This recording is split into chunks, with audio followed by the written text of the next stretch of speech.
వచ్చిన మీ అందరికీ ప్రభువైన యేసుక్రీస్తు నామంలో వందనాలండి. ముఖ్యంగా మనకి ఈ సమయాన్ని ఇచ్చిన మన కన్న తండ్రి అయిన దేవునికి మనం ఎల్లప్పుడూ కృతజ్ఞతలు చెల్లింపబద్దులమై ఉన్నాము. ప్రార్థన చేసుకొని స్టార్ట్ చేద్దాం. పరిశుద్ధుడ, ప్రేమ, నమ్మకం కలిగిన మా కన్న తండ్రి, మీ ఘనమైన, శ్రేష్టమైన, అత్యున్నతమైన నామానికి వందనాలు, కృతజ్ఞతలు దేవ తండ్రి.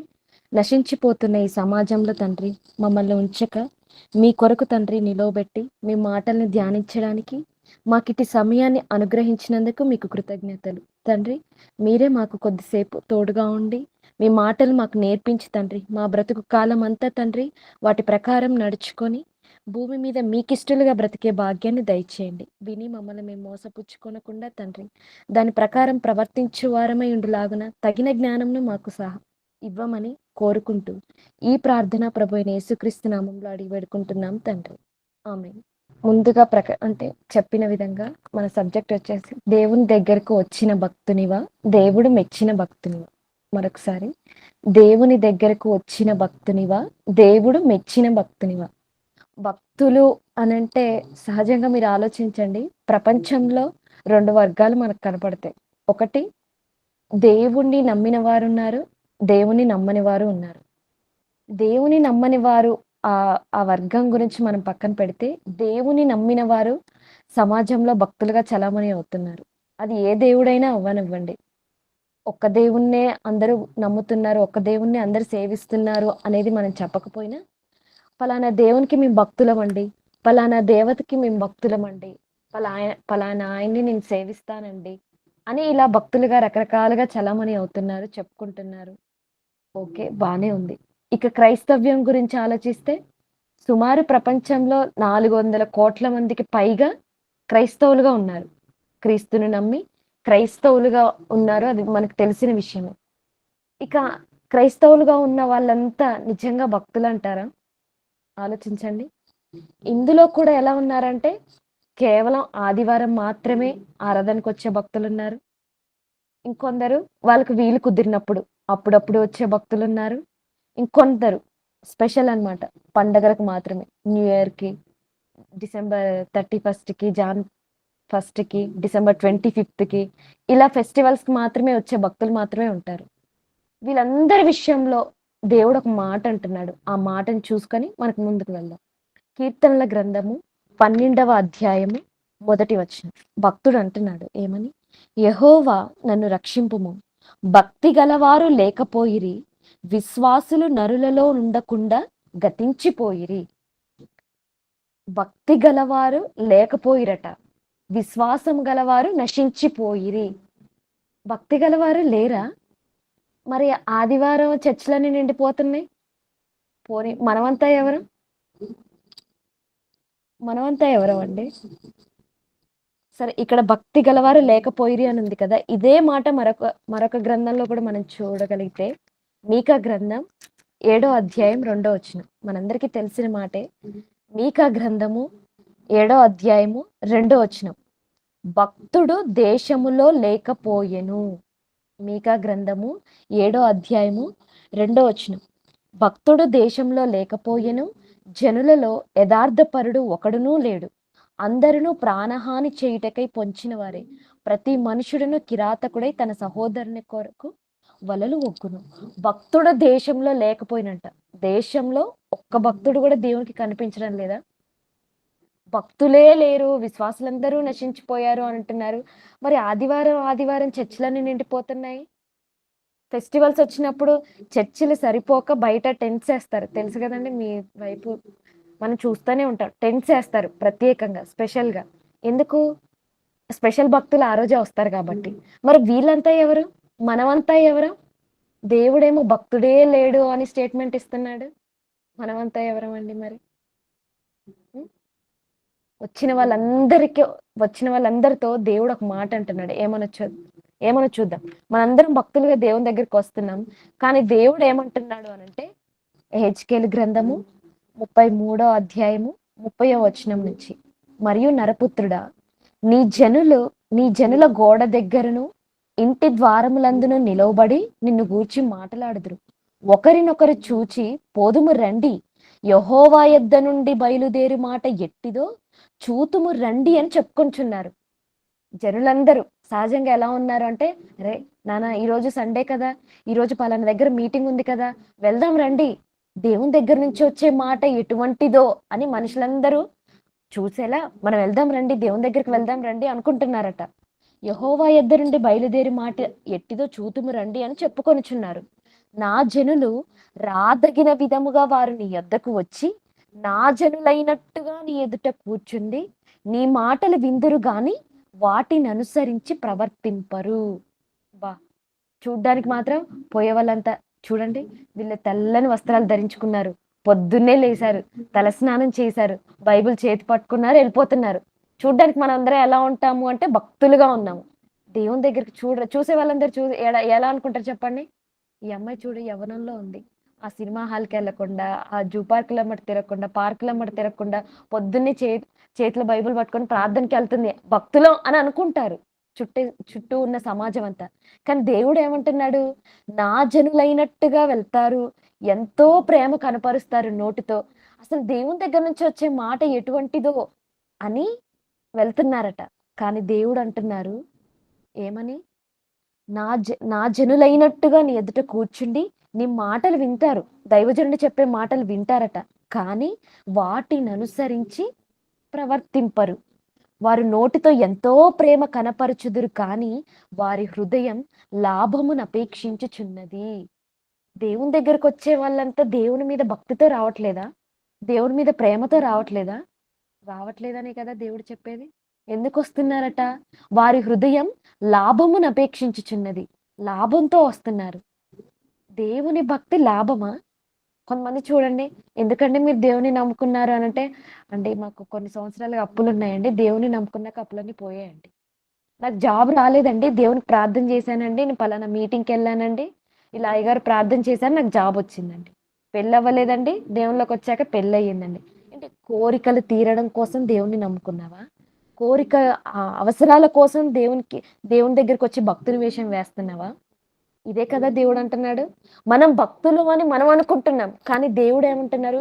మీరు భక్తి అనే ముసుగులో ఉన్నారు కానీ భక్తులు కారు, నా జనులైనట్టుగా భక్తులుగా వస్తున్నారు, కానీ మీ హృదయం లాభమును అపేక్షించుచున్నది. కానీ దేవుడు ఎవరిని కోరుకుంటున్నాడు? చూస్తున్నాడు, ఆకాశంలో నుండి చూస్తున్నాడు, ఎవరైనా నాకు భక్తులుగా ఉన్నారా, ఎవరైనా నా జనులుగా, నా పిల్లలుగా ఎవరైనా నా దగ్గరకు వస్తారా అని నరులందరినీ ఆకాశంలో నుండి ఆయన పరిశీలిస్తున్నాడట. కానీ ఎవరున్నారు దేవుని దగ్గరకు వచ్చేవాళ్ళు? ఎవరున్నారండి చెప్పండి? తరానికి ఒక్కరు ఇద్దరు. మనం ముందుకెళ్ళి ఆలోచిస్తూ ఉంటే మనకు అర్థమవుతుంది ఎంతమంది ఉన్నారండి దేవునికి భక్తులు.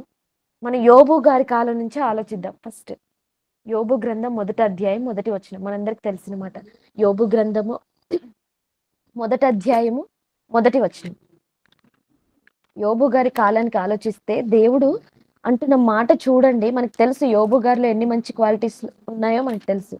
యోబు గ్రంథము 1వ అధ్యాయము 1వ వచనం నుంచి, ఊజు దేశమునందు యోబు అను ఒక మనుష్యుడుండెను, అతడు యథార్థవర్తనుడును న్యాయవంతుడునై దేవుని యందు భయభక్తులు కలిగి చెడుతనమును విసర్జించిన వాడు. దేవుడు అంటున్నాడు, మనుషులు అనట్లేదు. అతని భక్తిని చూసి అరే పలానా వ్యక్తిని గురించి ఇలా ఇలా అని యోబు గురించి మనుషులు స్టేట్మెంట్ ఇవ్వట్లేదు, ఇక్కడ దేవుడే స్టేట్మెంట్ ఇస్తున్నాడు. చూడండి, ఒక మనిషి గురించి మనం చెప్పుకునే ఈ వ్యక్తుల గురించి ముందుకు మనం వెళ్తూ ఉంటే వాళ్ళ గురించి దేవుడు చెప్తున్న మాటలు కాదా, మనుషులు చెప్తున్న మాటలు కాదండి, దేవుడే స్టేట్మెంట్ ఇస్తున్నాడు. ఏమని స్టేట్మెంట్ ఇస్తున్నాడు యోబు గురించి? యోబు యథార్థవర్తనుడు, యథార్థమైన ప్రవర్తన అతనిలో ఉంది. నెక్స్ట్ న్యాయవంతుడు, దేవుని దృష్టికే న్యాయంగా నడుచుకున్నాడు అంటే అతనిలో ఎంత న్యాయం ఉందో ఆలోచించండి. దేవునికి కూడా మనం న్యాయవంతుడు ఆయనకున్న పేర్లలో మనం చూడగలుగుతాం. నెక్స్ట్ దేవుని యందు భయభక్తులు కలిగి చెడుతనమును విసర్జించేశాడట. విసర్జించింది మరలా తీసుకుంటామండి మనం? లేదు కదా. ఇక్కడ యోబు గురించి ఆలోచించండి. నెక్స్ట్ ఇదే మాట అదే 1వ అధ్యాయం 8వ వచనానికి రండి. యోబు గ్రంథము 1వ అధ్యాయంలో దేవుడు ఇంట్రడక్షన్ లో రాయించాడు యోబు గురించి. నెక్స్ట్ 8వ వచనానికి రండి. అందుకు యెహోవా, నీవు నా సేవకుడైన యోబు సంగతి ఆలోచించితివా? ఒక భక్తుని గురించి సాతాను ముందు దేవుడు, ఒక విరోధి ముందు దేవుడు తన విరోధి ముందు ఎంత ప్రౌడ్ గా ఫీల్ అవుతున్నాడో చూడండి. నా సేవకుడైన యోబు సంగతి నీవు ఆలోచించితివా? అతడు యథార్థవర్తనుడును, న్యాయవంతుడునై దేవుని యందు భయభక్తులు కలిగి చెడుతనము విసర్జించినవాడు, భూమి మీద అతని వంటి వాడు ఎవ్వడునూ లేడు. చూడండి, అప్పటికి భూమి మీద మనుషులే లేరా అసల? ఉన్నారు కదా! మనుషులు ఉన్నా కూడా దేవుని దృష్టి ఎవరి మీదకి పోయింది? ఆయన ఫోకస్ ఎవరి మీదకి పోతుందంటే ఆయన భక్తుడు. భక్తుని వేషంలో లేడు యోబు. భక్తునిగానే ఉన్నాడు. ఆ భక్తుడు ఎలా ఉన్నాడు? ఇదిగో యథార్థవర్ యథార్థవర్తనుడు, న్యాయవంతుడు, దేవుని యందు భయము, భక్తి కలిగి చెడుతనాన్ని విడిచిపెట్టేశాడట. అది యోబు గారికి ఉన్న భక్తి. మనం దేవుడు మన గురించి చెప్పాలంటే ఇటువంటి స్టేట్మెంట్స్ ఏమైనా ఉన్నాయా? తెల్ల వస్త్రాలు ధరించుకోగానే పరిశుద్ధులండి. తెల్ల వస్త్రాలు వేసుకోగానే భక్తులండి. ఇలాంటి మైండ్ సెట్ లో ఉన్నారు మనుషులంతా. తల స్నానం చేసి తెల్ల బట్టలు వేసుకొని చర్చికి వెళ్తే అది భక్తి అనుకుంటుంది. 4 పాటలు పాడి ప్రార్థన చేసి, అలా పాటలు పాడొద్దు, మోకాళ్ళేసి ప్రార్థన చెయ్యొద్దు అని నేను అనట్లేదు. అది భక్తే. కానీ కొంతమంది ఆలోచన ఎలా ఉండిద్దంటే, చర్చికి వచ్చామనుకో అందరూ మనల్ని చూడాలి అని మోకాళ్ళేసి ప్రార్థన చేయడం. అది మనుషులు చూడ్డానికి కాదు. చూడండి, ఇక్కడ యోబు యొక్క ప్రవర్తన దేవుని ముందు ఎలా ఉంది అంటే నంబర్ 1. అసలు భూమి మీద అతని వంటి వాడు ఎవడునూ లేడు. మొదటి వచనంలో రాయించాడు కదా! అక్కడితో ఆపేయొచ్చు కదా! మళ్ళా అదే సేమ్ యాజ్ ఇట్ ఈస్‌గా అవే మాటలు మరలా 8దో వచనంలో ఎందుకు రాస్తున్నాడు దేవుడు? ఆలోచించండి. చెప్పలేకుండా ఉండలేకపోతున్నాడా దేవుడు? బాండింగ్ అలా ఉంది యోబు గారితో. యోబు గారి గురించి చెప్పాలి. సాతాను ముందు చాలా గర్వంగా చెప్పుకుంటున్నాడు దేవుడు. నా సేవకుడైన యోబు సంగతి నువ్వు ఆలోచించితివా? ఎంతో మంది ఉన్నారు. కానీ యోబు లాంటి వాడు భూమి మీద ఎవ్వడునూ లేడు. మీకు యోబు భక్తి మనకు అంటే అర్థం అవ్వాలి. ఆయన యొక్క భక్తి ఏ స్టేజ్‌లో ఉంది అనంటే మనకి యోబు గ్రంథం 31 అధ్యాయం చాలా క్లారిటీగా ఉండిద్ది. యోబు గ్రంథం అంతా ఓకే. కానీ 31 అధ్యాయం చూడండి. ఆయన భక్తి ఎలా ఉండిద్దో మనకి 2 వచనాలలో చూద్దాం. యోబు గ్రంథము 31 అధ్యాయము 1 వచనం. మొదట దేవునికి యోబుకి ఉన్న ఆ బాండింగ్ ఎలా ఉంది అంటే, యోబు గ్రంథము 31 అధ్యాయము 1 వచనం. నేను నా కన్నులతో నిబంధన చేసుకుంటిని, కన్యకను నేను ఎలాగ చూతును? నేను నా కన్నులతో ఏం చేసుకున్నానో తెలుసా? నిబంధన చేసుకుంటాను. పరాయి స్త్రీని నేను ఎలా చూడగలను? ఒకవేళ నేను ఇలా చూడడం, అన్యాయంగా ప్రవర్తించడం, ఇలా చేస్తే 7వ వచనానికి రండి. యోబు గ్రంథం 31 అధ్యాయం 7వ వచనంలో, న్యాయమైన త్రాసులో ఆయన అనగా తండ్రి అయిన దేవుడు నన్ను తూచునుగాక. నేను త్రోవ విడిచి నడిచిన ఎడల, నా మనస్సు నా కన్నులను అనుసరించి సంచరించిన ఎడల, మాలిన్యమైనను నా చేతులకు తగిలిన ఎడల, నేను విత్తిన దాన్ని వేరొకడు భుజించునుగాక, నేను నాటిన దాన్ని పెరికివేయబడునుగాక. చూడండి, ఆయన భక్తి గురించి ఆయన ఎంత గొప్పగా చెప్పుకుంటున్నాడు అంటే, నాలో నేను దేవునికి నాకు మధ్య ఉన్న బాండింగ్, మా భక్తి ఎలాంటిది అంటే, అసలు ఈ లోక పాపం ఏది మా మధ్యలోకి రాదు, నా భక్తి జీవితంలోకి రాదు అని అతని స్టేట్మెంట్ ఆయన దాన్ని ఏమంటారు, నిబంధన చేసేసుకున్నాడు ఆయన దేవునికి ఆయనకి మధ్య. నెక్స్ట్ 22వ వచనం చూడండి. అదే 31వ అధ్యాయము 22వ వచనంలో, నేను అంటే ఆయన చెప్తూ మాట్లాడుతూ, నా బాల్యము మొదలుకొని దిక్కులేని వాడు తండ్రి భావంతో నన్ను భావించి నా యొద్ద పెరిగెను. నా తల్లి గర్భమందు పుట్టిన నాట నుండి దిక్కులేని వారికి నేను మార్గదర్శినైతిని. నిజంగా భక్తికి డెఫినేషన్ ఏంటి చెప్పండి? మనం యోబు గ్రంథం క్షమించండి, యాకోబు పత్రిక 1వ అధ్యాయం 27వ వచనంలో మనం చదువుకుంటాం కదా, దిక్కులేని పిల్లలను, విధవరాండ్రను వారి ఇబ్బందుల్లో పరామర్శించడం. నెక్స్ట్, ఇహలోక మాలిన్యం తనకంటకుండా తన్ను తాను కాపాడుకున్నట్టయే దేవుని ఎదుట పవిత్రమైన భక్తి అని మనం చదువుకున్నాం కదా. ఇక్కడ చూడండి, యోబు గారిలో ఆ 2 క్వాలిటీస్ ఉన్నాయా లేదా? ఒకటి, నేను పాపం చెయ్యను, నేను నిబంధన చేసుకున్నాను అని అంటున్నాడు. నెక్స్ట్, దిక్కు లేని వారికి తండ్రిలా నేనున్నాను, అనాథలు నా యొద్ద పెరిగారు అని ఆయన చూడండి ఎంత గొప్పగా చెప్పుకుంటున్నాడు. అందుకే అతని విషయమై దేవుడు మెచ్చుకుంటున్నాడు. యోబు యథార్థవర్తనుడు, న్యాయవంతుడు, చెడుతనం విసర్జించాడు, నా యందు భక్తి కలిగి. అసలు అతని వంటి వాడు భూమి మీద ఎవడునూ లేడు. మనం చదువుకుంటూ పోతాం, యోబు యథార్థవర్తుడు, న్యాయవంతుడు, చెడుతనం విసర్జించిన. ఎందుకంటున్నాడు దేవుడు ఆ మాటలు? అతని భక్తి జీవితం అలా ఉంది. మన గురించి దేవుడు ఆ స్టేట్మెంట్ ఇవ్వగలడా? ఇవ్వడానికి మనం ప్రయత్నం చేయాలి. భక్తుల్ని మనకి ఎందుకు మాదిరిగా పెట్టాడు?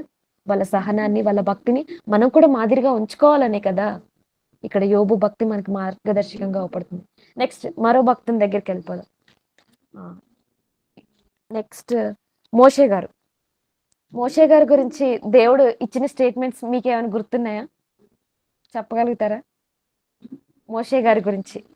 నా ఇల్లంతటిలో నమ్మకమైన వాడు సిస్టర్. ఓకే, నా ఇల్లంతట్లో నమ్మకమైన వాడు. ఇంకా చాలా ఉన్నాయండి మిక్కిలి అతనికి కూడా. సాత్వికుడు సిస్టర్, మిక్కిలి సాత్వికుడు. మిక్కిలి సాత్వికుడు. అక్కడ నుంచే స్టార్ట్ చేద్దాం. మిక్కిలి సాత్వికుడు అన్నారు కదా. సంఖ్యాకాండం 12వ అధ్యాయం 3వ వచనం. ఎందుకు సాత్వికుడు అని ఉంటాడు ఎప్పుడైనా ఆలోచించారా? సంఖ్యాకాండము 12వ అధ్యాయము అక్క అన్నయ్య అతన్ని వేరుగా మాట్లాడినప్పుడు కూడా వాళ్ళను వేరుగా మాట్లాడలేదు సిస్టర్, సాత్వికంగా ఉన్నాడు. యోబు క్షమించండి, సంఖ్యాకాండము 12వ అధ్యాయము 3వ వచనం. దేవుడు మాట్లాడుతున్నాడు. యెహోవా మాట వినెను, మోషే భూమి మీద ఉన్న వారందరిలో మిక్కిలి సాత్వికుడు. మోషే గారంట భూమి మీద ఉన్న వారందరిలో, కేవలం ఇజ్రాయెల్ ప్రజల్లో మాత్రమే చూడలేదు, ఓవరాల్ గా భూమి మీద చూసేశాడు. ఎంతమంది ఉన్నారు దేవునికి కనపడుతున్నారు అని అంటే కేవలం మోషేలో ఉన్న సాత్వికత దేవుణ్ణి అట్రాక్ట్ చేసేసింది. మోషేలో ఉన్న సాత్వికత దేవుణ్ణి ఆకర్షించింది. అంత సాత్వికం ఉందా మోషేకి అని అంటే నిజంగానండి. మనం సంఘంలో 10 మంది 20 మంది పోనీ 50 100 1000 మంది ఉన్న సంఘాలలోనే అందరి మనసులో ఒకలా ఉంటాయా చెప్పండి? అందరూ ఒకే భావంతో ఆలోచిస్తామా? ఒకే విధంగా ఆలోచించగలుగుతామా? కుటుంబంలో నలుగురు ఉన్న తల్లి తండ్రి కొడుకు కుమార్తె నలుగురు మనస్తత్వాలే ఒక తీరుగా ఉండనప్పుడు లక్షల మంది జనంగానే నడిపించాడే 40 సంవత్సరాలు. ఎంత సాత్వికం ఉండాలి చెప్పండి ఆయనకి. ఎంత ఓర్పు, ఎంత సహనం, ఎన్నెన్ని. అసలు ఇజ్రాయేల్ ఏమైనా మంచి వాళ్ళ? ఇజ్రాయేలీలు మాటి మాటికి దేవుని మీదే విసుక్కునేవారట, దేవుని మీదే కోపగించుకునే వాళ్ళట. దేవుడు ఐగుప్తులో ఎన్ని అద్భుత కార్యాలు చేశాడు ఇజ్రాయేలీల ఎదుట. అయినప్పటికీ అరణ్యంలోకి రాగానే ఏంటండి ఈ అరణ్యంలో చంపడానికే మమ్మల్ని తీసుకొచ్చాడు దేవుడు, మాకు అక్కడ ఏంటి బానిసత్వంలో ఉండి కూడా కీరకాయలు అవి వాళ్ళకి నచ్చుతున్నాయిలే, కానీ దేవుని ప్రేమ వాళ్ళకి అర్థం కావట్లేదు. ఎంత ఎంత మర్చిపోయారంటే దేవుణ్ణి. జస్ట్ 40 days అండి. నానా మోషే నువ్వు నా దగ్గరకు వచ్చేసాయి, నేను నీకు ఒక నిబంధన ఇచ్చేస్తాను, ఆ నిబంధన రాయడానికి ఒక 40 days టైం పడుతున్నాను, నువ్వు వచ్చేసి సీనాయి పర్వతం మీదకి అంటే ఈయన వెళ్ళాడండి పని మీద. Just 40 days. ఈ లోపు ఇజ్రాయిల్ మోషే కిందికి దిగి వచ్చే లోపు ఇజ్రాయిల్ అంతా ఏమైపోయారండి? దూడం చేసుకొని పూజించుకుంటున్నారట. మీరు ఎక్కడ నిర్గమాకాండం 32వ అధ్యాయంలో ఉంటది.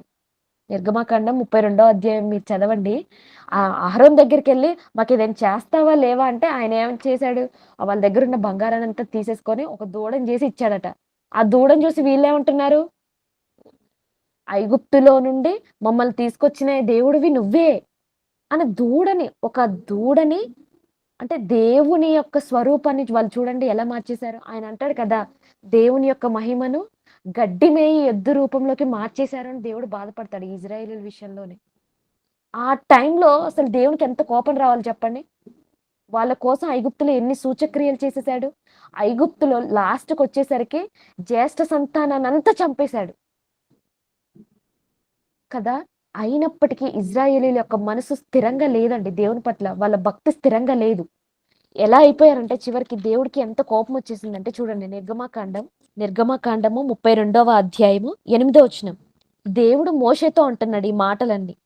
నేను వారికి నియమించిన త్రోవ నుండి త్వరగా తొలగిపోయి తమ కొరకు పోత పోసిన దూడను చేసుకొని దానికి సాగిలపడి బలి నర్పించి, ఓ ఈ ఇజ్రాయేలు, ఐగుప్తు దేశం నుండి నన్ను రప్పించిన నీ దేవుడు ఇదే అని చెప్పుకుంటున్నారట. ఏంటి? దూడను చూసి దేవుడు నువ్వే, మమ్మల్ని రప్పించిన దేవుడు నువ్వే అని చెప్పుకుంటున్నాడు. మరియు యెహోవా ఇట్లనెను, నేను ఈ ప్రజలను చూచి ఉన్నాను, ఇదిగో వారు లోబడని ప్రజలు అని నాకు అర్థమైపోయింది. కాబట్టి నీవు ఊరకుండము మోషే, నా కోపం వారి మీదకి వచ్చేసింది, నేను వారిని కాల్చివేసి నిన్ను గొప్ప జనం చేసేస్తా. వాళ్ళు నా కొద్దిగా ఇజ్రాయేలు అనే ప్రజలు వద్దు, ఆ ఇజ్రాయేలు అనే దాన్ని నేను తుడిచేస్తా, ఆ జనంగానే నిన్ను తుడిచేస్తా, నిన్ను గొప్ప జనంగా చేస్తా, నేను ఏదైతే వాగ్దాత్త దేశం ఇవ్వాలి అనుకుంటానో నీ జనులకు ఇస్తానయ్యా, నిన్ను గొప్ప జనంగా చేస్తాను అంటున్నప్పుడు మోషే ఏమన్నాడో తెలుసా? చూడండి కింది వచనాల్లో చూస్తే, అప్పుడు మోషే దేవుడు 11వ వచనం, మోషే తన దేవుడైన యెహోవాను బ్రతిమాలుకొని, అంత కోపం వస్తుంటే దేవునికి, అసలు దేవుని కోపానికి ఎవరైనా అడ్డు చెప్పగలరా చెప్పండి? ఆయన కోపానికి ఎవరైనా అడ్డు చెప్పగలరా? కానీ ఇక్కడ మోషే చూడండి, తన భక్తితో, ఆ భక్తుడిగా ఉన్న ఆ బాండింగ్ తో దేవుని దగ్గరికి వెళ్ళి చనువుగా, తండ్రి ఒకవేళ నువ్వు ఈ అరణ్యంలో ఇజ్రాయెల్ని చంపేస్తే చుట్టూ ఉన్న దేశాల ప్రజలు ఏమనుకుంటారో తెలుసా? వాళ్ళ దేవుడు తీసుకెళ్ళాడట. ఎందుకు తీసుకెళ్ళాడు? అరణ్యంలో చంపడానికి తీసుకొని వెళ్ళాడు అనే చెడ్డ పేరు నీకే వస్తదయ్యా, దయచేసి నువ్వు చంపకయ్యా వీళ్ళని అని బ్రతిమాలుకుంటున్నాడట దేవుణ్ణి. దేవుడు బ్రతిమలాడుకుంటే ఒక మనుషుడు చెప్పింది దేవుడు వింటాడా? ఒక మనిషి చెప్పింది దేవుడు వింటాడా? వింటాడు, ఆ మనిషి భక్తుడైనప్పుడు కదా. మోషేలో ఉన్న ఆ భక్తి దేవుని, చూడండి, దేవుని కోపాన్ని తగ్గించేసింది. మోషేలో ఉన్న సాత్వికత దేవుని కోపాన్ని ఏం చేసింది? తగ్గించేసిందండి. అది భక్తి అంటే. అందుకే దేవుడు మెచ్చుకుంటున్నాడు. అన్ని చూశాడు, అన్ని ఆయన జీవితం అంతా చూస్తున్నాడు. మోషే లాంటి సాత్వికుడు భూమి మీద ఎవరూ లేరు. ఆయనలో ఉన్న సాత్వికం నాలో ఉన్న కోపాన్నే తీసేసింది అనుకున్నాడు దేవుడు. మనలో ఆ భక్తి ఉందంటారా? చెప్పండి. నెక్స్ట్ ఇంకోటి కూడా మనం నేర్చుకున్నాం. అంటే చెప్పారు కదా, మోషే దేవుని ఇల్లంతటిలో నమ్మకమైన వాడట. నిజంగా చూడండి, ఇజ్రాయేలీల ప్రజలు 40 సంవత్సరాలు చుట్టూ ఉన్న దేశాలు ఏవైతే కల్చర్ తో ఉన్నారో, ఏ సంస్కృతి, ఏ సంప్రదాయం, ఏ ఆహారపు అలవాట్లు, వాళ్ళ దుస్తులు, వాటన్నిటికీ వాళ్ళు మిక్స్డ్ అయిపోయారు. వాళ్ళకి అలవాటు చేసేసుకుంటున్నారు. కనానీయుల దగ్గరికి వెళ్తే కనానీయులతో ఉండడం, మోయాబీల దగ్గరికి వెళ్తే మోయాబీల ఆ సంస్కృతి సంప్రదాయాలు అలవాటు చేసుకుంటున్నారు. కానీ అంతమందికి నాయకుడిగా ఉన్న మోషే ఏనాడు లోక విషయంలో టెంప్ట్ అవ్వలేదండి. మీరు గమనించండి, ఒక నాయకుడికి ఉండే లక్షణం మొదటి అదే అనిపిస్తుంది నాకైతే. ఏ రోజు అతను, ఇజ్రాయేల్ ప్రజలందరూ అయిపోతున్నారు, ఏదో ఒక విషయంలో దేవుని విడిచి పక్కన పెడుతున్నారు. మోయాబీ స్త్రీల దగ్గరికి వెళ్తే అక్కడ వ్యభిచారం చేస్తున్నారు. కనానీయులకి వెళ్తే అక్కడ విగ్రహాలతో వీళ్ళు విగ్రహారాధన చేసేస్తున్నారు. కానీ వాళ్ళు నడిపించే నాయకుడిగా ఉన్న మోషే మాత్రం, ఆ ఒక్కడు మాత్రం ఏ రోజు తప్పిపోలేదు. అంత స్థిరంగా ఉన్నాడు. అందుకే ఆ ఇజ్రాయేల్ సమాజం అంతటిలో, దేవుని ఇల్లంతటిలో, సంఘం అంతటిలో ఎవరు నమ్మకంగా ఉన్నారు అంటే మోషే నమ్మకంగా ఉన్నాడు. ఎందుకు? ఐగుప్తు సింహాసనం చూశాడు, పడిపోయాడా? పడిపోలేదు. ఐగుప్తు ధనాన్ని చూశాడు, పడిపోయాడా? పడిపోలేదు. ఏవి వద్దనుకున్నాడు? క్రీస్తు విషయమైన నింద నాకు చాలు, దేవుని ప్రజలతో శ్రమ అనుభవించడం నాకు చాలు. నా భక్తి జీవితానికి అది కదా కావాల్సింది. దేవునికి నచ్చాలి అని అంటే నేను శ్రమలు అనుభవించాలి. దేవునికి నేను నచ్చాలి అంటే నిందలు భరించాలి. దేవుడికి నేను నచ్చాలి అంటే మోకాళ్ళు వేసి ప్రార్థన చేయాలి. మనుషులకు నచ్చాలంటే, మనుషులుగా మనం ఏమనుకుంటాం అంటే, అయ్యగారు చూస్తున్నాడు, మోకాళ్ళు వేసి ప్రార్థన చేయాలి. చుట్టూ పాట పాడడానికి ముందు రారండి చాలా మంది. మీరు ఎప్పుడైనా గమనించండి, నేను చూస్తా ఉంటాను. చిల్డ్రన్ కి నేను చెప్తాను క్లాసెస్. కొన్ని కొన్ని చోట్లకి వెళ్ళినప్పుడు కూడా ముందు ఎవ్వరూ రారండి పాట పాడడానికి కానీ, వాక్యం చెప్పడానికి కానీ. ఎప్పుడు పాటను కోరుకుంటారు అని అంటే, అందరూ ఉండాలి. సంఘానికి వెళ్ళినా, ఆరాధనకి వెళ్ళినా, మీటింగ్స్కి వెళ్ళినా లైవ్ స్టార్ట్ అవ్వాలి, అందరూ ఉండాలి, వెనకాల దైవజనులు రావాలి. అప్పుడు కానీ వచ్చి పాట పాడతారు, అప్పుడు కానీ వచ్చి వాక్యం చెప్తారు, అప్పుడు కానీ వచ్చి మోద్ తీసుకుంటారు. ముందు ఎందుకు రావు? ముందు పాడితే దేవుడు విండా? ముందు చెప్తే అంటే దేవుని కోసం కాదు, దేవుని మీద భక్తితో వాళ్ళు చెప్పట్లేదు, వాళ్ళు పాడట్లేదు కదా. దేవునికి భక్తి అని అంటే, ఎవరున్నా లేకున్నా నీ భక్తి నువ్వు కనపరుస్తావు, నువ్వు యథార్థంగా ఉంటావు.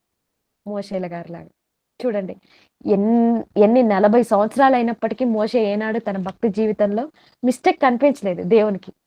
ఒకటి, సాత్వికుడు అని స్టేట్మెంట్ ఇచ్చాడు, మెచ్చుకున్నాడు. నెక్స్ట్, నా ఇల్లంతట్లో నమ్మకమైన వాడు మోషే. ఇజ్రాయిల్ అందరూ ఉన్నారు ప్రభువా, అందరు నాకు వద్దు, అందరు అలా లేరు, మోషే మాత్రం ఒక్కడే నాకు నచ్చాడు, ఆ ఒక్కడే నాకు కావాలి అనుకున్నాడు. నెక్స్ట్ ఇంకొక అద్భుతమైన విషయం చెప్పమంటారా? ద్వితీయోపదేశ కాండం 18వ అధ్యాయం 18వ వచనం. ద్వితీయోపదేశ కాండము 18వ అధ్యాయము 18వ వచనం. సహజంగా మనం ఏమైనా చెప్పాలి అంటే, చిన్న వాళ్ళ గురించి చెప్పాలి అంటే, నాన్న నువ్వు పలానా అయ్యగారు లాగా వాక్యం చెప్తున్నావు నాన్న, పలానా అమ్మగారి లాగా నువ్వు పాట పాడుతున్నావు నాన్న అని మనం పెద్దవాళ్ళతో కంపారిజన్ చేస్తాం కదా. ఫర్ ఎగ్జాంపుల్ ఏలియా గారు ఉన్నారనుకోండి. నేనున్నాను. అమ్మా నువ్వు ఏలియా గారిలాగా వాక్యం చెప్తున్నావమ్మా. అంటే బైబిల్‌లో ఉన్న ప్రవక్త తెలుసు కదండీ! ఏలియా, ఎలీషా, దావీదు వీళ్ళు బైబిల్‌లో ఉన్న భక్తులు. నువ్వు సేమ్ దావీదు గారిలాగా పాట పాడుతున్నావమ్మా. ఇలా మనం చెప్పుకుంటాం. అంటే పెద్దవాళ్ళతో మనం కంపారిజన్ చేసుకుంటాం. కానీ ఇక్కడ వచనం చూడండి. ద్వితీయోపదేశ కాండము 18వ అధ్యాయము 18వ వచనం. ద్వితీయోపదేశ కాండము 18వ అధ్యాయము 18వ వచనం. వారి సహోదరులలో నుండి నీ వంటి ప్రవక్తను వారి కొరకు పుట్టించెదను. దేవుడు అంటున్నాడు మోషేతోటి. మోషే నీ వంటి ప్రవక్తను ఇజ్రాయేలీల్లో నేను పుట్టిస్తాను అంటున్నాడు. ఇంతకి ఎవరా ప్రవక్త? తెలుసు కదా మీకు? నీ వంటి ప్రవక్తను అంటే యేసుక్రీస్తు వారి గురించి చెప్తున్నాడు. ఏంటి? చెప్పాలంటే ఎవరిని ఎవరితో కంపారిజన్ చేయాలి చెప్పండి? మోషే నువ్వు యేసుక్రీస్తులాగా సాత్వికంగా ఉన్నావు. యేసుక్రీస్తులాగా దేవుని ఇల్లంతట్లో నమ్మకంగా ఉన్నావు అని చెప్పొచ్చు కదా! కానీ దేవుడు ఏమంటున్నాడు? మోషే నీ వంటి ప్రవక్తను, నీలాంటి ప్రవక్త అయిన యేసుక్రీస్తు వారిని నేను పుట్టిస్తాను. అలా అని యేసుక్రీస్తు వారిని ఇక్కడ తక్కువ చేయట్లేదు దేవుడు. కానీ అతనిలో ఉన్న క్వాలిటీస్ అలా ఉన్నాయి. మోషేలో ఉన్న సాత్వికత, మోషేలో ఉన్న నాయకత్వపు లక్షణాలు, మోషేలో ఉన్న నమ్మకత్వము, మోషేలో ఉన్న ఆ శ్రమలు అనుభవించే ఆ విధానం అనేది చూడండి. నీలో ఉన్న క్వాలిటీస్‌తో ఉన్న ఒక ప్రవక్త రాబోతున్నాడు అని అతని ఉద్దేశం. దేవుని ఉద్దేశం. చూసారా ఎలా ఉందో? నీ వంటి ప్రవక్తను నేను పుట్టిస్తున్నాను అంటే ఆ మాట చూడండి ఎంత గొప్పగా ఉందో. అటు ఆయన భక్తి అలా ఉంది. దేవుడు మెచ్చుకున్నాడు ఆ భక్తిని. మెచ్చుకుంటున్నాడు అంత గొప్పగా. ఒక మనం ఎవరిని చూసాం? యోబు గారిని చూసాం. నెక్స్ట్ ఇక్కడ మోషే గారిని చూస్తున్నాం. ఆ నెక్స్ట్ వచ్చేసి దేవునికి ఇష్టానుసారుడైన మనుషుడు. అపోస్తుల కార్యములు 13వ అధ్యాయం 22వ వచనం. దేవుడు అతని గురించి మాట్లాడుతూ రెండో మాటగా మరియు ఆయన నేను యెషయి కుమారుడైన దావీదును కనుగొంటిని. అతడు నా ఇష్టానుసారుడైన మనుషుడు. అతడు నా ఉద్దేశములన్నీ నెరవేర్చును. దావీదట దేవుని ఇష్టానుసారుడైన మనుషుడు. దేవుడే చెప్తున్నాడు. దావీదు నా ఇష్టానుసారుడైన మనుషుడు. ఎందుకు ఇష్టానుసారుడయ్యాడు? ఎందుకు ఇష్టానుసారుడయ్యాడండి? అదే అధ్యాయం 37వ వచనం చూడండి. అపోస్తల కార్యములు 13వ అధ్యాయం 36, 37 వచనాలు.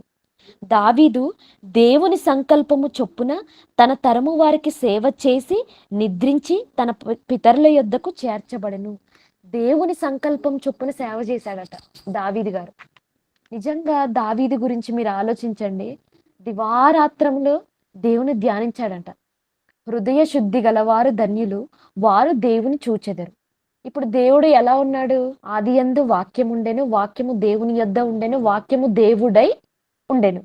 ఆ వాక్యమే యేసుక్రీస్తు వారి రూపంలోనూ వచ్చింది. ఆ వాక్యమే ఈరోజు మన దగ్గర ఎలా ఉంది? బైబిల్ రూపంలో ఉంది. ఇప్పుడు చెప్పండి, హృదయ శుద్ధి గలవారు ధన్యులు, వారు ఏం చూస్తారు? దేవుని దేవుడు అంటే ఏ రూపంలో ఉంది ఇప్పుడు మన దగ్గర? వాక్యం రూపంలో సిస్టర్. ఇప్పుడు చెప్పండి, ఆ కాలంలో దావీదు గారు దివారాత్రము దేవుని అంటే వాక్యాన్ని ధ్యానించేవాడట కదా. దివారాత్రము వాక్యాన్ని ధ్యానిస్తున్నాడు అంటే మనసులో ఎవరిని ప్రేమిస్తున్నాడు? ఎవరిని ధ్యానిస్తున్నాడు? దేవుణ్ణే కదా. దేవుని వాక్యం అంటే దేవుడే. ఏంటి ఒక మనిషి గురించి మనసులో ఎప్పుడు పరితపిస్తాం చెప్పండి? ఒక వ్యక్తి గురించి మనసులో మనం ఎప్పుడు అనుకుంటాం? 1 పగైనా ఉండాలి, 2 ప్రేమైనా ఉండాలి కదా. పగ ఉన్నదనుకో వీడిని ఎప్పుడు వేసేయాలిరా అని మనసులో అనుకుంటాం. ప్రేమ ఉందనుకోండి వాళ్ళని కలవాలి, మాట్లాడాలి, ఇలా మనం ఆలోచిస్తూ ఉంటాం కదా. ఇక్కడ మరి దావీదు విషయంలో దేవునికి పగ ఉందంటారా? లేదు కదా. మంచిగానే రాపిస్తున్నాడు. అతడు నా ఉద్దేశములన్నీ నెరవేర్చిన వాడు, నా నా ఇష్టానుసారుడైన మనుషుడు. మీరు సమూయేలు మొదటి గ్రంథము 13వ అధ్యాయం 14వ వచనం చూడండి. ఆ మాట అక్కడ అతను నా ఇష్టానుసారుడైన మనుష్యుడు, నా ఉద్దేశములన్నీ నెరవేర్చిన వాడు అని అన్నాడు కదా. ఇక్కడ పాత నిబంధనకు వచ్చేసరికి దేవుడు అతని గురించి అంటున్న మాట చూడండి. యెహోవా తన చిత్తానుసారమైన మనస్సు గల ఒకరిని కనుగొని ఉన్నాడు. తన చిత్తానుసారమైన మనస్సు, దేవుని చిత్తం, దేవుని మనస్సు ఏదైతే ఉందో అదే దావీదుకు ఉందట. చూడండి, అంటే ఒక భక్తుని హృదయం దేవుని హృదయంతో ఏమైపోయింది? కలిసిపోయింది. అలా ఉండాలి భక్తుని బాండింగ్ అంటే. మన హృదయం దేవుని హృదయంతో కలిసిపోయిందా? దేవుడు మన గురించి ఈ మాట అనగలడా? తన చిత్తానుసారం దేవునికి ఏ మనస్సు అయితే ఉందో అదే మనస్సు. దేవుని సంకల్పం చొప్పున. చూడండి, మనం గత వారంలో మహేష్ అన్నయ్య గారు మనకు చెప్పారు దేవుని సంకల్పం గురించి. మీరందరూ విన్నారు, నేను విన్నాను. ఆ సంకల్పం ప్రకారం అతను పని చేసుకుంటూ వెళ్ళాడట. అందుకే దావీదుని మర్చిపోలేకపోయాడు దేవుడు. మీరు చూడండి, దావీదు గారు ఒక విషయంలో మాట్లాడుతూ ఒక గొర్రె పిల్ల కోసం ప్రాణాలకు తెగించి, చిన్న గొర్రె పిల్ల కోసం ప్రాణాలకు తెగించి ఒక ఎలుగుబంటితో పోరాడాడు, సింహంతో పోరాడాడు కదా. ఇంత చిన్న గొర్రె పిల్ల విషయంలోనే నమ్మకంగా ఉంటే ఇతన్ని తీసుకెళ్ళి నా జనులైన ఇజ్రాయేలీల మీద పెడితే ఇంకెంత నమ్మకంగా ఉంటాడు అని ఆలోచించాడండి దేవుడు. నిజంగా చాలా నమ్మకంగా ఉన్నాడు కదా. ఇజ్రాయేలీల ప్రజలపై రాజుగా ఉన్నప్పుడే ఎంత నమ్మకంగా ఉన్నాడండి దేవుడు. అందుకే నువ్వు కొంచెంలో నమ్మకంగా ఉన్నావు కదా నాయన, నిన్ను అనేకమైన వాటి మీద ఏం చేస్తాను, అధికారిగా నియమిస్తాను. తన ప్రజల మీద అధికారిగా నియమించాడా లేదా దేవుడు? నియమించాడు. అతని భక్తి దేవునికి నచ్చింది. ఏమైనా గొర్రెలు కాసుకుంటే ఏమైనా ఆయన ఖాళీగా ఉన్నాడా? లేదు. అప్పుడు కూడా దేవునికి ఏం చేశాడు? కీర్తనలు రాసేవాడట, దేవుని స్తుతించేవాడట. లేస్తే దేవుడు, పడుకుంటే దేవుడు, కూర్చుంటే దేవుడు. నిజంగానండి, దేవుడు దేవుడు దేవుడు దేవుని ధ్యానించేశాడండి మొత్తానికి. ఖాళీగా ఉన్నప్పుడల్లా దేవుడు పాటలు రాస్తున్నాడు, దేవుణ్ణి ధ్యానిస్తున్నాడు, ప్రజలకు న్యాయమైన తీర్పులు తీరుస్తున్నాడు. అసలు ఇక ఖాళీ లేదా ఆయన జీవితం? లేదు. ఆయనంతా ఇక మునిగిపోయాడు దేవుణ్ణి. అందుకే తన చిత్తానుసారమైన మనస్సు దావీదుకుంది. మీరు బైబిల్ గ్రంథం అంతటిలో మీరు చూస్తే ఎక్కువ మనకి వ్రాయబడింది ఎవరి నామము అంటే యెహోవా నామం రాయబడింది ఎక్కువ సార్లు. ఆ తర్వాత యేసుక్రీస్తు వారి నామం మీకు తెలిసిన విషయమే. ఆ తర్వాత మనుషుల్లో ఎక్కువగా వ్రాయబడిన నామం ఎవరిది అంటే అది దావీదు గారిదేనండి. 1141 సార్లు రాయబడిందట. ఎందుకు ఇన్నిసార్లు దేవుడు జ్ఞాపకం? బైబిల్ అంటే దేవుని మనస్సే కదా. బైబిల్ అంటే మన దేవుని మనస్సు అని మనం చదువుకుంటాం అని నేర్చుకున్నా కూడా. మరి ఈ మనసులో దావీదు దావీదు దావీదు అని 1141 సార్లు ఒక మనిషి గురించి దేవుడు ఎందుకు అంతగానో రాయాలి చెప్పండి? అతడు కేవలం మనుషుడు కాదు, నా భక్తుడు, నా ఇష్టానుసారుడైన భక్తుడు అని దేవుడు అతని గురించి అన్నిసార్లు. దేవుడు మనల్ని ప్రేమిస్తే అలా ఉండిద్దండి. మనుషులుగా మనం ప్రేమిస్తేనే ఈ ప్రేమలకి మనం పొంగిపోతా ఉంటాం. దేవుని ప్రేమలోకి వచ్చేయండి ఒకసారి, విడిచిపెట్టాలనిపించదు. ఇక్కడ దావీదు దేవుని మధ్యలో మీరు రాజుల గ్రంథం కానీ, సమూయేలు గ్రంథాలు కానీ, దినవృత్తాంతముల గ్రంథాలు కానీ చదవండి. రాజుల చరిత్ర అంతటిని చదువుతున్నప్పుడు యూదా రాజుల గురించి మాట్లాడేటప్పుడు అండి దేవుడు ఇదిగో ప్రతి ప్రతి ఒక్క రాజు దగ్గర దావీదు గారిని తీసుకొచ్చేస్తాడు. దావీదు గారిని కొలమానంగా పెట్టేసి, ఇదిగో నీవు నా నా నా రాజుగా అంటే నా సేవకుడైన దావీదు గారు నువ్వు లేవు, యథార్థవర్తనుడిగా నా ఆజ్ఞలన్నింటినీ గైకొని నన్ను మాత్రమే అనుసరించిన దావీదుగా నువ్వు లేవు దావీదుగా నువ్వు లేవు. దావీదుని పెట్టుకొని మిగతా వాళ్ళందరినీ ఎందుకు చేస్తున్నాడు?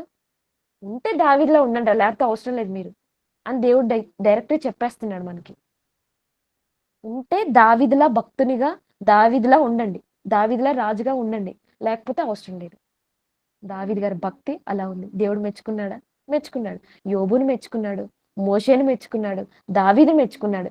చాలా మంది ఉన్నారు కానీ ఆయన అంటే లేదురా, నాకు తరానికి ఒక్కళ్ళు ఇద్దరే ఉంటున్నారా. చూడండి, దేవుడేమో ఆశతో చూస్తున్నాడు, ఆయనకి కనపడేది ఒక్కరు ఇద్దరు. మరి ఈ తరంలో మనం అవపడుతున్నామా? మన భక్తి దేవుణ్ణి ఆకర్షించే విధంగా ఉందా? దేవుడు మెచ్చుకునే విధంగా మన భక్తి జీవితం ఉందా?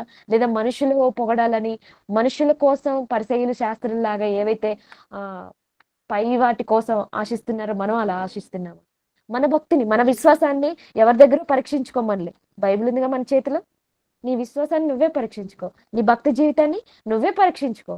ఎవరి దగ్గరకో ఎందుకు వెళ్ళి కంపారిజన్ చేసుకుంటున్నా? బైబిల్లో ఉన్న భక్తుల్ని చూడు.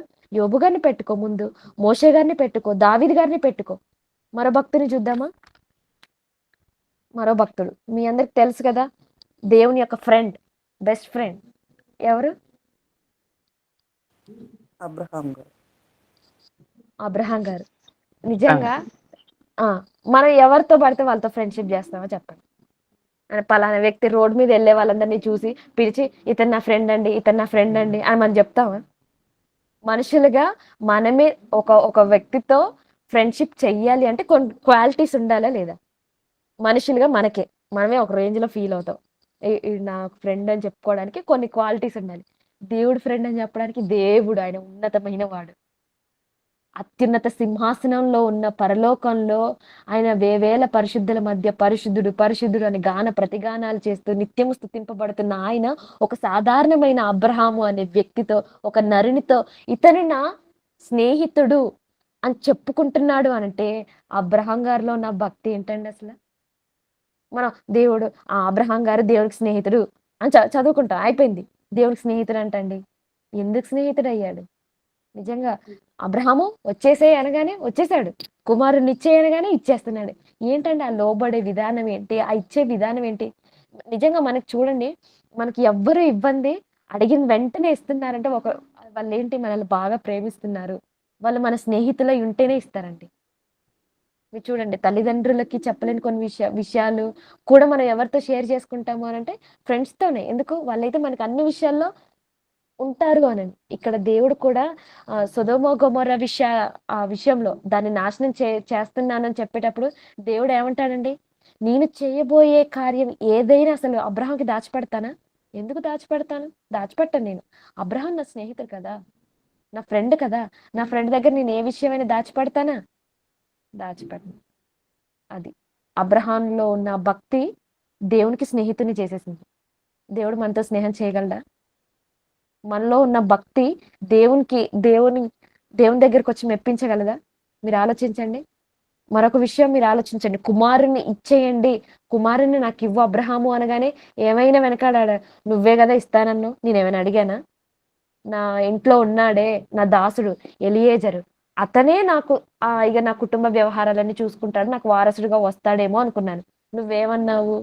నీ గర్భాన పుట్టిన వాడే నీకు వారసుడవుతాడు కానీ నీ దాసుడు వారసుడు కాడు అని చెప్పావు. సరే, నాకు 70 సంవత్సరాలు ఉన్నప్పుడు చెప్పావు కుమారుడిని ఇస్తా అని. 100 సంవత్సరాలు వచ్చాయి. ఇప్పుడు ఇచ్చావు. ఇచ్చాక మళ్ళీ ఒక్కగానొక్క కుమారుడిని ఇప్పుడు తీసేసుకుంటావా? ఏంటి ప్రభు ఇలా చేస్తున్నావు? మళ్ళీ ఏమన్నావు? లెక్కకు మించి ఇసుక రేణువులంతా, ఆకాశ నక్షత్రాలంతా ఇన్ని చూపెట్టావు, ఒక్కనిచ్చావు. ఈ ఒక్కని కూడా ఇప్పుడు తీసేసుకుంటున్నావు అని అబ్రహాం ఏమైనా కోప్పడ్డాడా అండి? లేదు కదా! ఆ ఒక్క కుమారుణ్ణి కూడా విశ్వాసంతో దేవుడికి ఇచ్చేసాడట. బలిగా ఇచ్చేసాడు. అక్కడి వరకు వెళ్ళింది, దేవుడు ఆప్ చేశాడు. అందుకే దేవుడు అతన్ని ఏం చేశాడో తెలుసా? విశ్వాసులకు తండ్రి. నిజంగా పరదేశుకు వెళ్ళిన ప్రతి ఒక్కరు ఎవరి రొమ్మున ఆనుకుంటారండి? అబ్రహాం రొమ్మున ఆనుకుంటారా లేదా? మనం పరలోకంలో మన కన్న తండ్రి అయిన దేవుడు ఉన్నాడు. మనందరం ఒకేసారి తండ్రి దగ్గరికి వెళ్తాం. కానీ తండ్రి దగ్గరికి వెళ్ళడానికంటే ముందు పరదేశుకు వెళ్ళిన ప్రతి ఒక్కరు ఎవరి దగ్గరికి వెళ్ళాలి? అబ్రహాం గారి దగ్గరికి వెళ్ళాలి. నాన్న, పరలోకంలో తండ్రిగా నేనున్నానురా, కానీ అందరూ ఒకేసారి నా దగ్గరికి రావాలని నేను కోరుకుంటున్నాను కదా! మిమ్మల్ని వెయిటింగ్ హాల్‌లో పరదేశంలో ఇప్పుడు ఉంచాను. కానీ అక్కడ తండ్రి లేడురా, నువ్వు ఉండాలి అని దేవుడు అబ్రహాంని పెట్టేశాడండి. క్లాస్‌లో మీరు చూడండి, టీచర్ లేనప్పుడు ఆ టీచర్ పోస్ట్ ఎవరికెళ్ళిద్ది? ఆ రూమ్‌ని చూసుకోవడం గాని, ఆ క్లాస్‌ని చూసుకునే ఆ పద్ధతి గాని క్లాస్ లీడర్‌కి వెళ్తుంది అంటాం కదా! క్లాస్‌లో లీడర్‌ని ఉంచుతారు కదా! అలా పరదేశంలో ఎవరినుంచాడు? అబ్రహాంని ఉంచాడు. ఎందుకు? అతను మామూలు భక్తుడు గాదు. మనుషులందరూ చూసి, మనుషులు మెచ్చుకోవాలనుకునే భక్తి గాదు ఆయనది. దేవుడు మెచ్చుకోవాలనుకునే భక్తి కదా! కుమారుడినే ఇచ్చేసాడు. నువ్వు నాకు ఒక్క కుమారుడిని ఇవ్వడానికి సిద్ధపడుతున్నావు కదా! నా దగ్గరకొచ్చే ప్రతి కుమారుడు నీ రొమ్మున ఆనుకునే నా దగ్గరకొస్తాను నాన్న అని దేవుడు అబ్రహాంకి మాటిచ్చాడండి. నిజంగా ఆ ఆ భక్తి చూడండి, అబ్రహాంలో ఉన్న భక్తి ఆ లెవెల్‌కి తీసుకెళ్ళింది. మన భక్తి దేవునికి అలా ఇవ్వగలదా? ఆ సంతోషాన్ని, ఆ సంతృప్తిని మన భక్తి జీవితంలో దేవునికి ఇవ్వగలదా? మీరు ఆలోచించండి. ఒక్క కుమారుడినిచ్చినందుకు పరలోకానికి వెళ్ళే తండ్రి యొక్క కుమార్తెలందరూ ఎవరి రొమ్మున ఆనుకోవాలి? అబ్రహాం రొమ్మున ఆనుకోవాల్సిందే. విశ్వాసులకు తండ్రి నాయన నువ్వు. నిన్ను మెచ్చుకుంటున్నాను. విశ్వాసులకు తండ్రి నువ్వు. ఎవ్వరు గారు? మోషే గాదు. లేకపోతే దావీదా? దావీదు కూడా కాదు. నువ్వే అబ్రహాముగా, నువ్వే విశ్వాసులకు తండ్రి. నీ రొమ్మున ఆనుకున్నవాడే పరలోకానికి వస్తాడు. అదండి భక్తంటే. ఇక చివరిగా మరొక భక్తుడు మనం చూసినట్లయితే దానియేలు గారు. మీకు దానియేలు గారి గురించి తెలుసని అనుకుంటున్నాను. దానియేలు గారి గురించి దేవుడిచ్చిన స్టేట్మెంట్ ఏమైనా తెలుసా? ప్రియుడు, నా ప్రియుడు అంటారు సిస్టర్. అవును, బహుప్రియుడు అంటారు. Very good. దానియేలు గ్రంథము 9వ అధ్యాయము 23వ వచనం. నీవు బహుప్రియుడవు అన్నాడు దేవుడు అంటున్నాడు.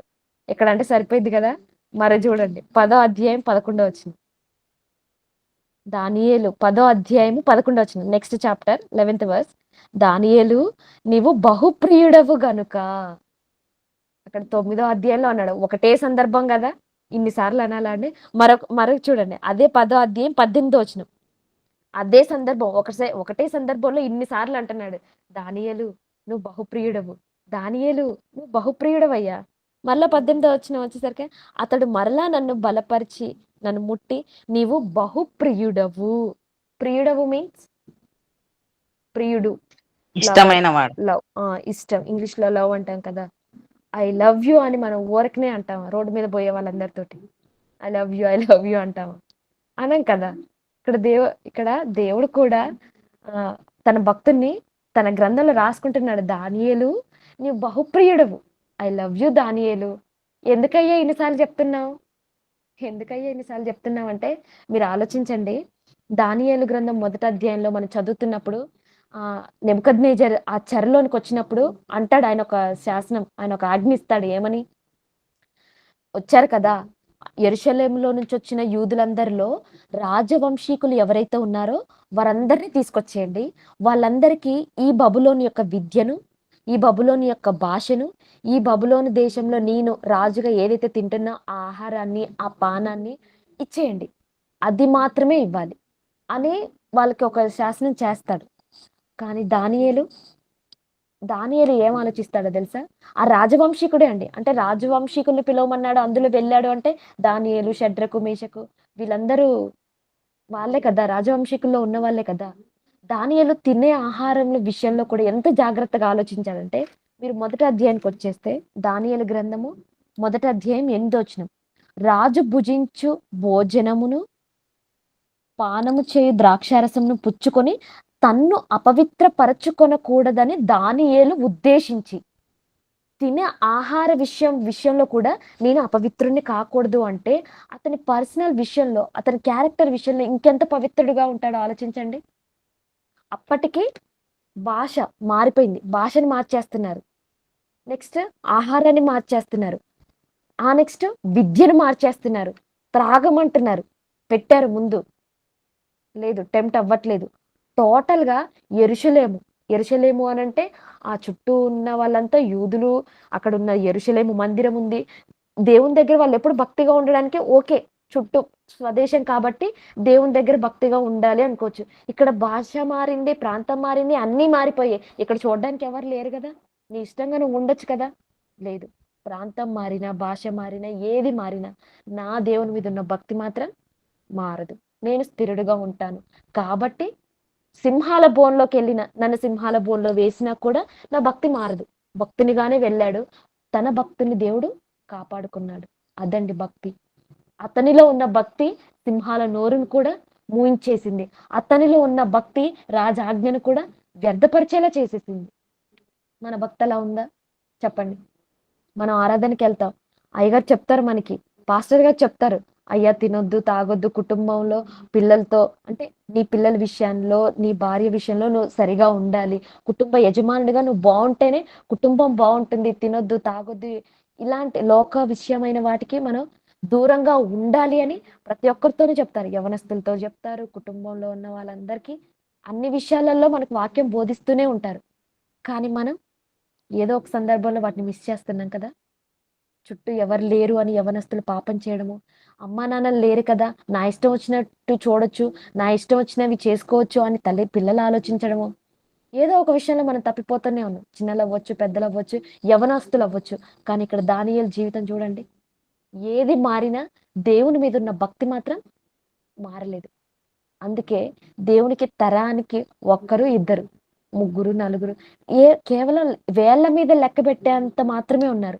కానీ దేవుడు కోరుకునేది మాత్రం ఆయనకు ఒక్కరు, ఇద్దరు ఉంటే సరిపోయిద్దా? ఆది కాండంలో దేవుడు తన పిల్లలు కావాలని ఎలా కావాలని చెప్పాడు? మీరు భూమిని నిండించండి, విస్తరించండి, పిల్లలు నాకు కావాలి, భూమిని నిండించేంత పిల్లలు కావాలి అనుకున్నాడు, నిండిపోయేంత పిల్లలు. కానీ ఆ పిల్లలందరూ ఎలా ఉంటున్నారంటే అపవాది పిల్లలుగా ఉంటున్నారు, వస్తున్నారు, పుడుతున్నారు.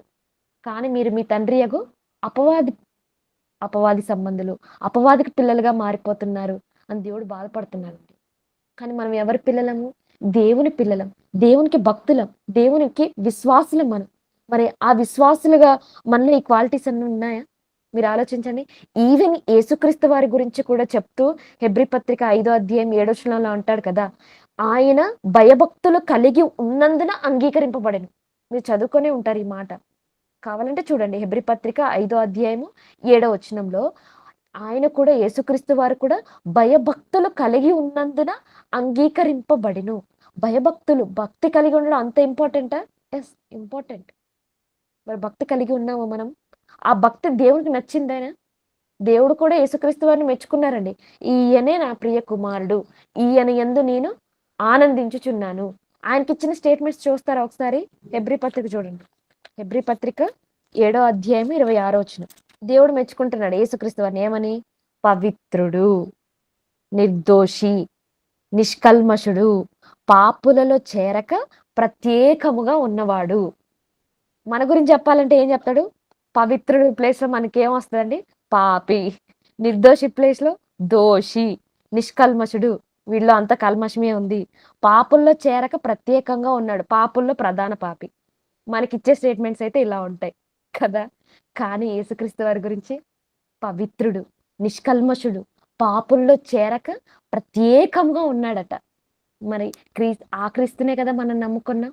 అతనిలా మనం ఉండలేమా? చెప్పండి. అతడు జీవించినట్టుగా మనం జీవించలేమా? జీవించాలండి. అందుకే కదా ఆయన మనకి మాదిరి ఉంచిపోయాడు యేసుక్రీస్తు వారు. ప్రతి విషయంలో మనకి మాదిరి ఉంచాడు. ఇగో పలానా ఒక మోషే మిక్కిలి సాత్వికుడట. ఒక యోబు గారు యథార్థవర్తనుడు, న్యాయవంతుడు. అసలు చెడుతనాన్ని విసర్జించేశాడు దేవుని యందు భయభక్తులు కలిగి. ఒక దావీదు దేవుని చిత్తమైన మనస్సు కలిగిన వాడు. దేవుని ఉద్దేశాలన్నిటిని నెరవేర్చాడు, మెచ్చుకున్నాడు.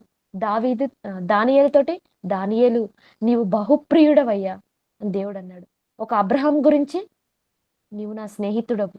ఇంకా విశ్వాసులకు తండ్రి. మరొక విషయం కూడా అంటాడు కదండీ! అబ్రహాము, ఇస్సాకు, యాకోబు నేను అబ్రహాము దేవుడను, ఇస్సాకు దేవుడను, యాకోబు దేవుడను, నేను వారి దేవుడను అనిపించుకొనుటకు ఏమాత్రం నేను సిగ్గుపడను అంటాడు.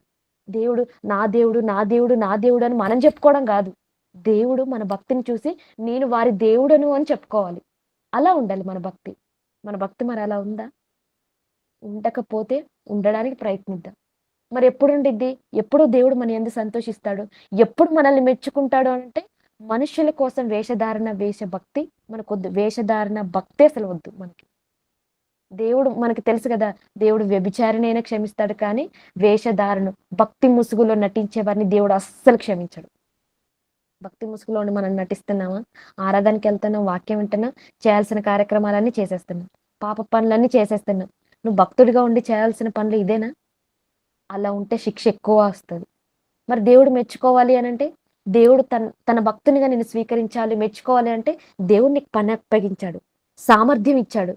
పని ఇచ్చిన వాడిని, సామర్థ్యంతో ఆ పనిని చేసిన వాడిని, 5కు నువ్వు 5 సంపాదించావా?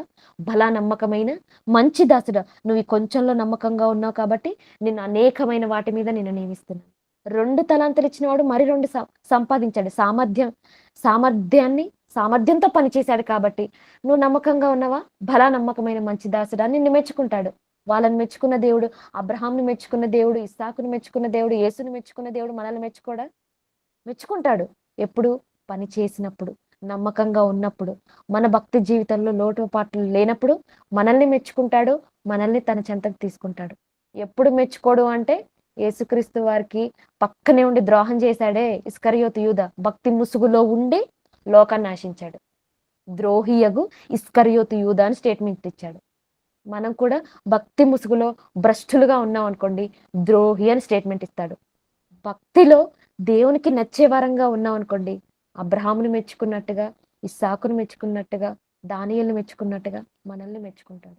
దేవుని చేత మెప్పును పొందుకుందామా? లేదా పాతాళానికి వెళ్ళిపోదామా?